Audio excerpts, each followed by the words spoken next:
शिवशाही बसमध्ये झालेल्या 26 वर्षीय तरुणीवर बलात्कारामुळे पुणे हादरले। स्वारगेट बस डेपोमध्ये एका नराधमानं पहाटे 26 वर्षीय तरुणीवर लैंगिक अत्याचार केला।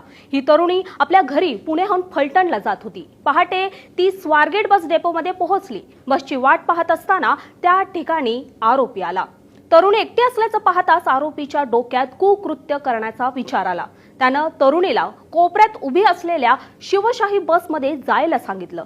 तू टॉर्च लावून आतमध्ये जा, हीच बस फलटणला जाईल असं त्या नराधमानं सांगितलं।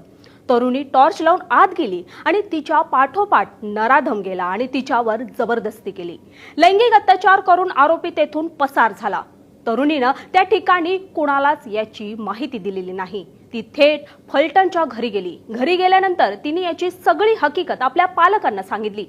पीडित मुलीच्या पालकांनी पोलीस ठाणे गाठत तरुणीसोबत झालेली सगळी माहिती दिली। पोलीस तपासात आरोपी दत्ता गाडे यानं हे कृत्य केल्याचं समोर आलं।